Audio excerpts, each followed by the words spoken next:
Hi, welcome back to 35. Today I have with me Daniel and Kathleen, founders of Hands On Film, an independent film developing kind of place in Singapore where people can go and develop their films, all done in-house by them. So yeah, Daniel and Kathleen, can you tell us a little bit about yourselves and Hands On Film as well? So my name is Daniel. I co-founded Hands On Film with Kathleen. We've been around for about 1.5 years. So for a good 1 year, we were at my house, in my bedroom. So that's where it all started. Developing film, and then we just recently, 2 months ago, we started to let's just rent a studio. Our studio is at 195 Pearl Hill, and we've been there for 2 months, and it's been good ever since. And I've shot film for probably less than 2 years. Yeah, she's the one that shoots a lot of film actually. So Kathleen's like the main person that shoots a lot of film, and then you assist with the developing process. Yes. And try and get out. Yeah. So Kathleen, how about you? How long have you been shooting film for? And I've been shooting ever since 2016. Okay, so 2016. 4 years. 4 years. Yeah, 4 years. Okay, I think you need to tell people like, okay, wait, and then like, how old are both of you again? I'm 23. I'm 22. Solid lah. We all like bringing out the film vibes coming on. So you heard. So Daniel runs Hands On Film together with Kathleen, and they're like at 195 Pearl Hill, right? Yeah. So feel free to check it out. Okay, so Daniel, like talking about film photography, right? I think shooting film or getting into film is a huge, and then developing and starting your own independent lab is such a huge jump. Like, I would really love to know what was the motivation behind that. Okay, so at the beginning when I shot film, it was just a hobby at first. But then, funny thing is my family used to have a photo lab, like back in Yishun. So it ran till probably early 2000s or so. And then it closed down because of the digital era. Everybody was shifting to like digital cameras and DSLRs. And then after I picked up the hobby, I'm like, hey, if my parents and my family could develop film before, how can, like, why can't I can't do it myself? So I should try it. And then the first roll of mine is like probably it's like very bad, and like that's where I thought like, hey, is it even worth it like to develop it?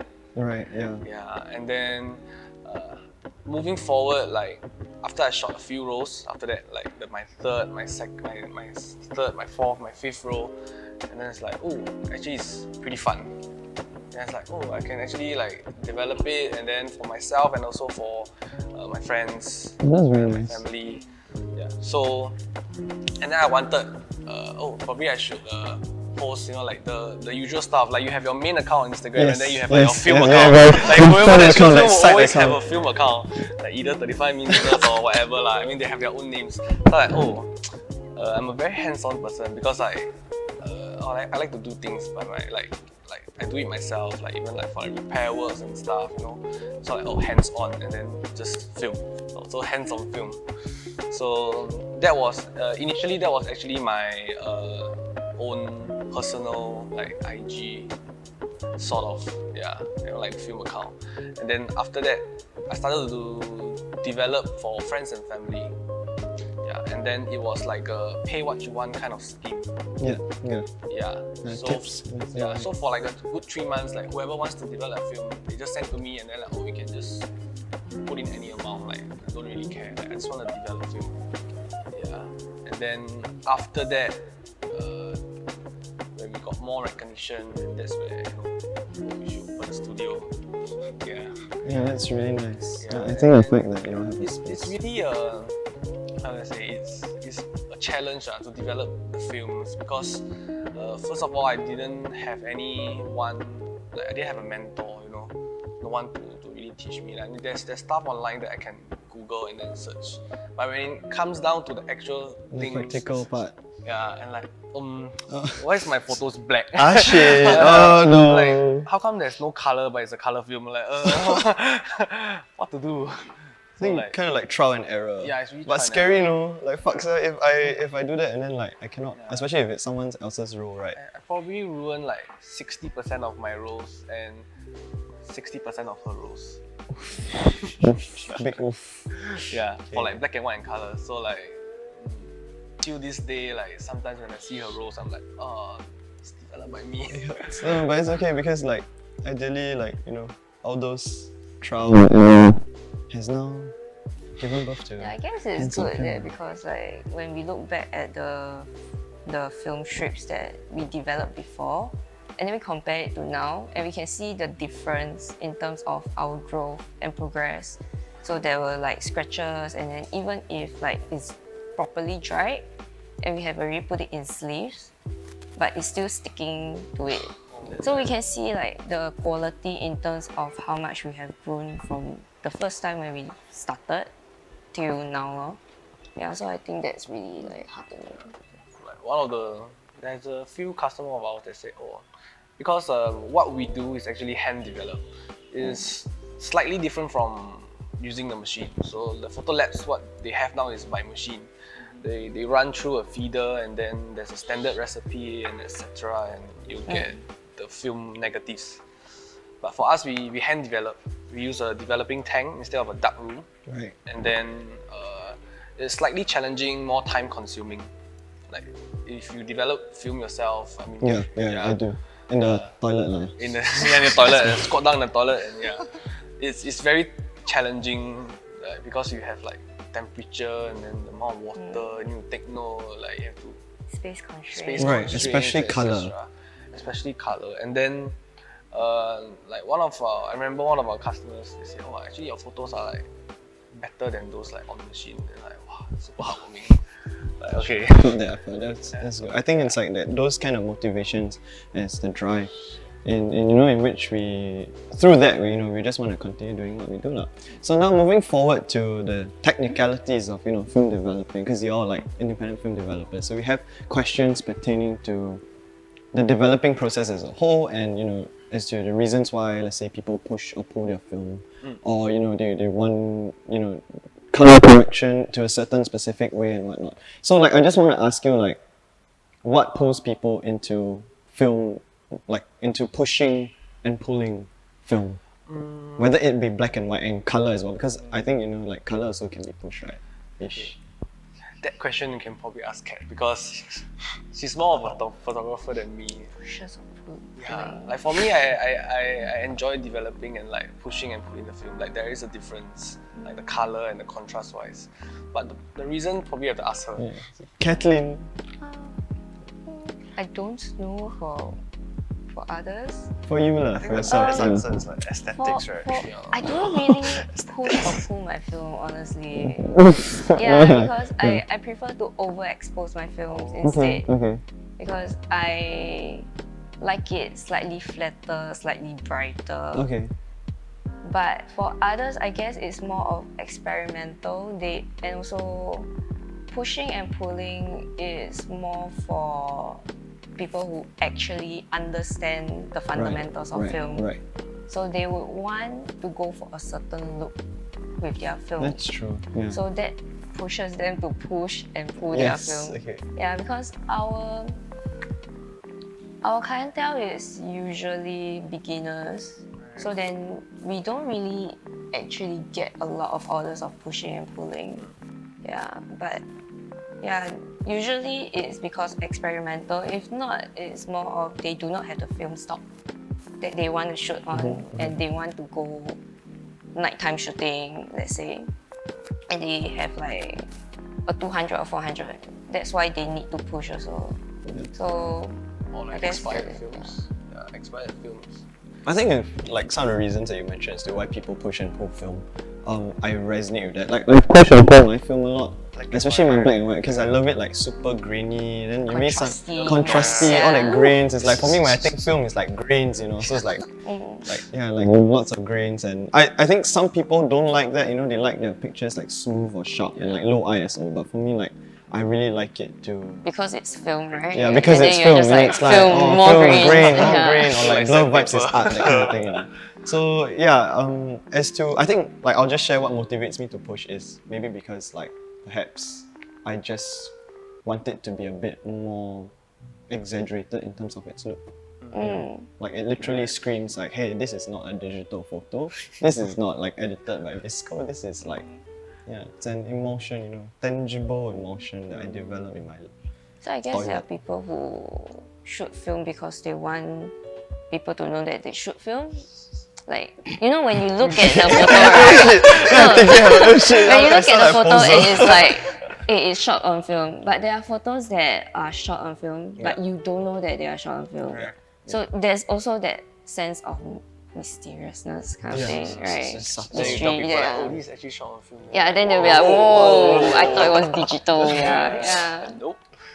Yeah, so very interesting pointer as well. And I think like moving forward, like, you know, pulling and pushing and like the challenges faced, I think it's like, yeah, really like film photography is to each their own, right? It's like completely up to you. It's like a creative process that should be like personal. Then I think one of like the next things would be navigating through like the technicalities of film and or like the jargons that you see when you like search how to shoot online or like things like that. So like when beginners like walk into your studio, right, what are like the most common questions that you get? Or like the most common misconception or confusion? I guess some of them don't even know that they cannot expose the film to light. So they're like, Our first few customers. yeah. Yeah, and then they'll be like, how to view the photo? Then they open the camera back. Ooh. Yeah. No, I guess it's more of like whenever we develop a blank roll out, then they're like, hey, why is it blank? Because you know, when you give it to developing labs, then after that you should expect photos, right? If you shot properly. Yeah, so I guess they were anticipating that like, oh, images will be shown to me. Yeah. Then we send them message like, oh, it's a blank roll. Then I guess then we will ask them we'll ask like, did you by any chance just expose the film to light? Then they're like, oh, I did not know that. So some of them, right, they also like, oh, how do I rewind? They open the bag, they take photo. So then like you can see the film roll being rolled up on the side and then the can on the side here. Yeah, then you're just like, okay, never mind. You got the time to take photo, confirm all the photos are gone already. Right, yeah. Then we just like, hey, sorry to say. Yeah. I guess it's trial and error. Like once again, you know, it's all about learning, and you make a mistake, and then you just be sure you don't make it again. Yeah, exactly. I guess that's the thing that people don't know about like film. Or they think it's like digital. They didn't know that light is involved in all this kind of stuff. Yeah. That's understandable. I think. Yeah, I've had individuals or people who just started shooting film, and what they do is that completely unaware, you know, they would like pop up the back and like what you said, just reel up the film, right? Yeah. So that's just, it's sad, but I guess, so like moving forward, I think we let our film friends know that, yeah, film, you know, it involves light and it is sensitive to light. Yeah. Then what are some other like common problems that you may face or like other film photographers might come and like to you to ask for help with? I think, okay, so a lot of beginners, when after they shot film, they send it to us, they did the whole procedure. So like loading the film, you know, not opening the camera bag and waiting for it to, you know, to rewind by itself and then like develop with us.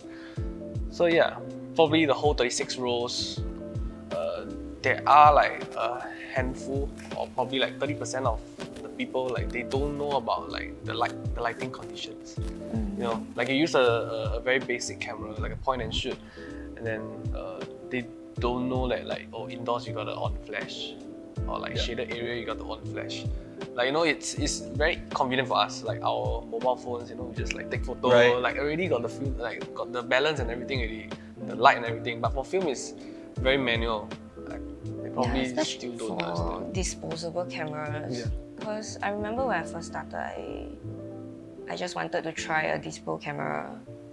So then, like, I didn't understand the numbers that were on it, like the 400, 800. Yeah. And then ASA like and there ISO, was no right? shutter speed that is indicated there. I mean, because I shot digital back then before I started into film. So like I would try to like look out for the technicalities over there, like in terms of settings, but I don't know whether it was there and I did not see it or not, but I just did not see it lah. So that I didn't actually go research also. So I guess that's also on my part. But it's more of like I didn't know how to use the camera. There were no instructions as to when are you gonna use the flash, when are you not gonna use the flash. Yeah.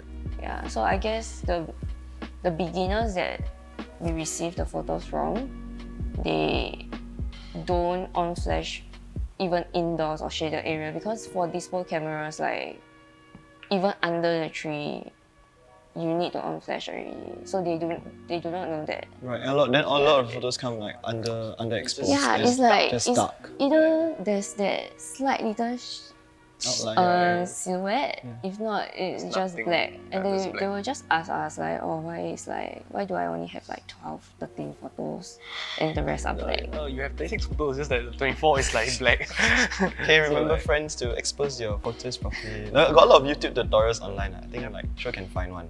Yeah. If not, you can just DM us. Oh yes, if anything, right, anything related to film, photography, developing film, please, you can go and check out Hands on Film on Instagram, Kathleen and Daniel.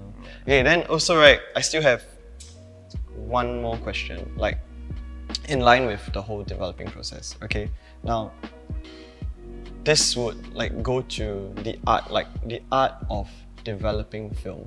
Like, what would you advise or give advice to people who want to start developing film, Just develop. Just develop, just do it. and how to go, because like, you know, like sometimes like you say, like as much as you read, then you're like practically wise it, like just afraid, you know. That's him. What was it? Yeah. That's our class. Yeah. Yeah. So I mean, to tackle this problem, because there are like some of our clients that say, oh, I want to develop, but I don't know where to start, I don't know how. That's why we introduced our every weekend class, every Saturday, we conduct like the class which Aka attended yesterday, and he's like very happy about it. Yeah, so I mean that's a good thing, because I learned it the hard way. I taught myself and I do it all by myself. So for like the students to attend the class and like for me to like guide them, yeah, it's really like an open book. You can ask me anything and I'll just tell you like. And therefore, that makes it like you making accessible, developing accessible to other people, because like you're actively out there reaching out to people, like saying, hey, you know, I actually can teach you how to develop film. Yeah, all you need to do is just come by a studio, you know, and there's a student fee, and that's about it lah. Just spend like 3-4 hours of your time on a Saturday, and you just And we were doing it yesterday. It was so chill. There's coffee, you know, and the whole space is amazing. chill. So yeah, that's the whole environment that we're trying to let people see and like to feel. Yeah. So for developing wise, it's really a lot of trial and error. Like I can teach you like, or I can show you like the steps, but then the process is all up to you. So you don't expect yourself to get the first 5 rows like perfect, like the perfect process. So just try and error. Really have the patience. Like it's really just you do it and then you start to understand. Right. Like, and then there are different variables. The chemicals will go bad, and then sometimes the water they use will like it's not ideal, and then yeah, it's just really try and error. And then once you move on from there, it's actually pretty simple. Yeah.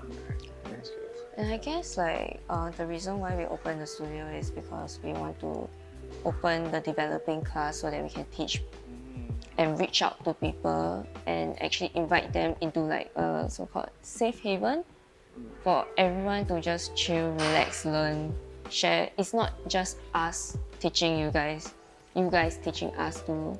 You know, there's so much to learn.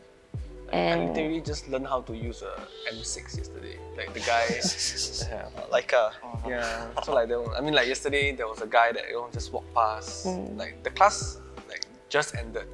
A guy one came with in. the wife. Yeah, the one with the wife. So the guy came in and then like, oh, like let's film inside, and then like right off the Just bat, walked like, in, right? yeah, just walked in, Yeah. and then he has a Leica M6. Like, oh, I've never like used it before, and then right there, like 10 minutes, he just taught me how to use the camera. I'm like, oh, wow. And I think like the thing about the film community in Singapore is that basically anyone you see with like a film camera is just like your friend already. Like I used to like stand outside Triple D, then I see people with film camera like, hey, that's a nice camera you have there. Have you heard of the film initiative? Or like, and then just go on about. But yeah, you try and make friends with everyone, and the world is so small. Because like we did it back then in my room and my house, like the HDB flat, So like we only accepted mail orders, like mailing in. So they mail to us and we develop. It's really like a one-way channel. Correct. And like, cause there's only this much reach that you can get online. So having a studio makes us closer, let us be closer to our clients and even new friends that we're gonna make. Yeah.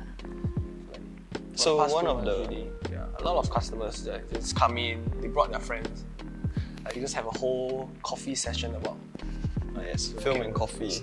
and really just film and coffee.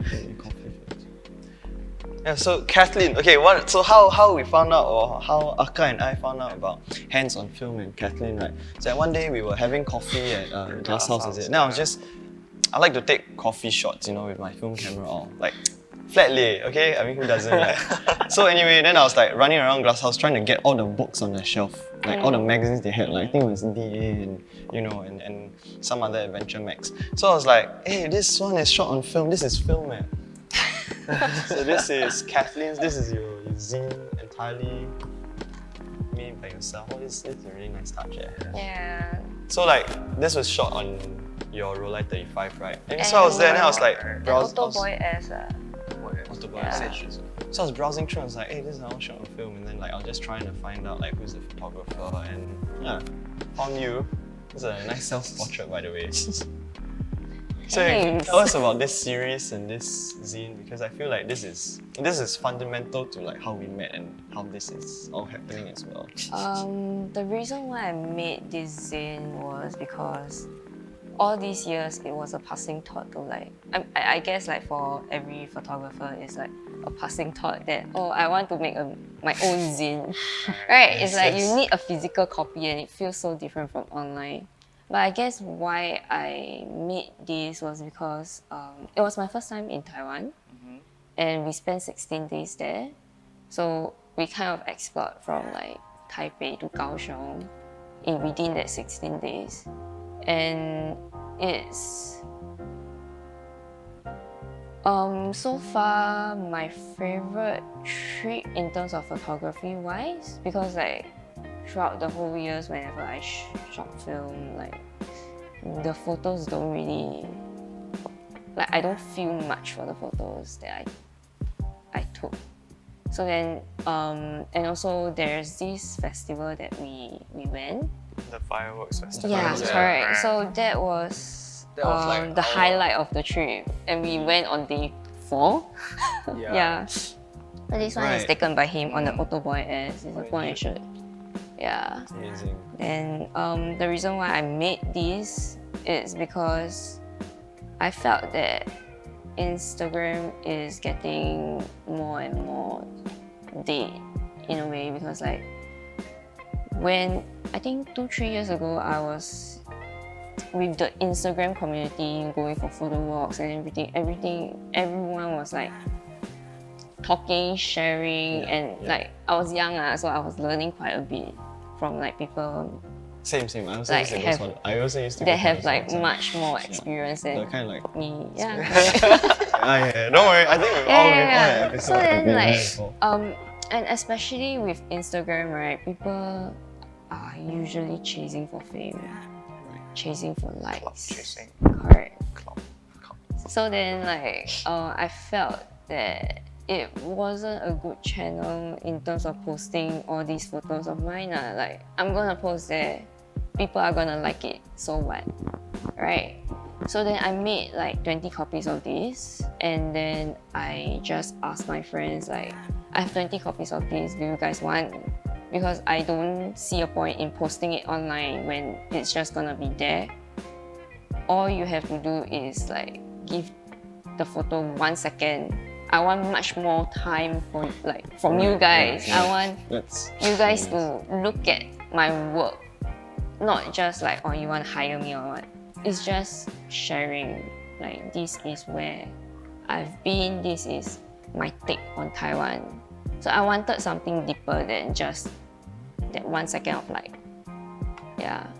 That's why I made this zine.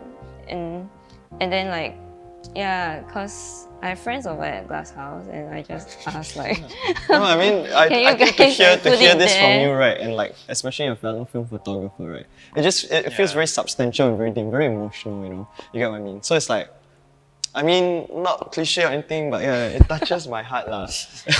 And yeah, so I mean, we'll definitely like, you know, put a link down there to share things on film and Kathleen's work, you know, feel free to check it out. It's his work technically too. He developed it for me. Yeah, both of Shot you. by her, developed by me, and then she packed it up, Perfect. assembled it. This one shot by him. Yeah. Probably my proudest moment when I shot film. Oh my god, this festival was crazy. Is it? It was damn crazy. So this festival is like at like a very small town. It's like outside of the big cities. Really so outside. You have to take like a train and then like another train, you know.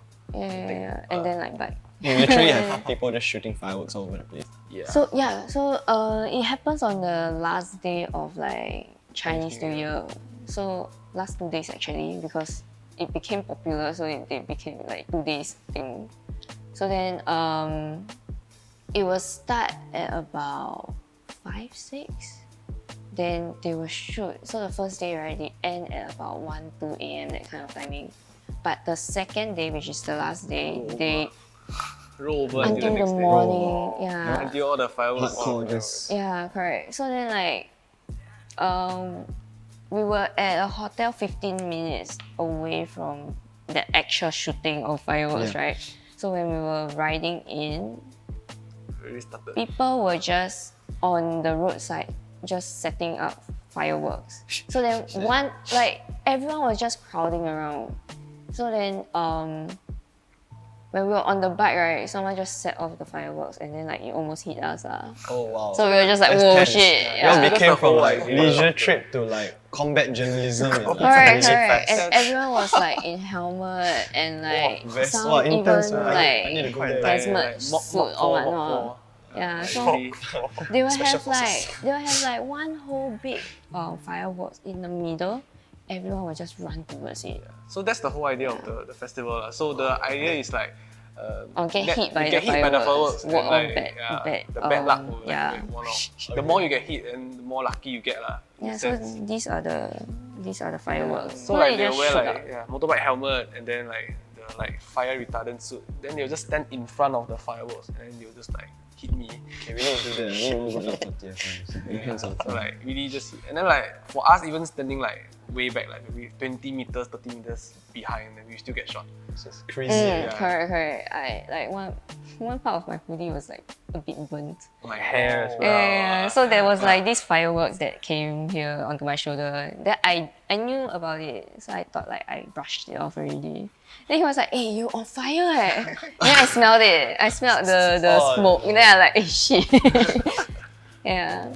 Exciting, amazing. Yeah. So yeah, I mean, thank you for like sharing your work and for what you're doing to advocate film in Singapore, especially with Daniel developing and Kathleen you shooting film as well and assisting in the whole developing process. I think like it is individuals like yourself that will evidently continue to carry the film legacy into the future, and we hope that as working together as like a creative collective where we come together with a lot of other photographers as well, regardless whether it's, it can be film, it can be digital, but yeah, we just continue to support one another and yeah, keep the art alive. Correct. One of our goals, like in like 2 or 5 years time, we're trying to. So it's for hands-on film In the to future. to produce their own film rolls, our own film rolls. Yeah. Solid. I sure support one. Sure. Like made in Singapore, like film rolls made in Singapore. So it's like really something that we are trying to achieve. Okay. Yeah, we are working So- our way towards there. Give me a look, definitely. I'll put it as like a TFI rule in order to be part of this, you need to buy discount. Okay, but yeah, thank you for your time and thank you for coming on 35 with Aka and I. Really appreciate it, and I hope that like through your sharing, you also make more film friends along the way. And thank you for sharing your challenges and your views, and especially your advice to new film photographers on how and the challenges faced on shooting film. So yeah, thank you. Thank you.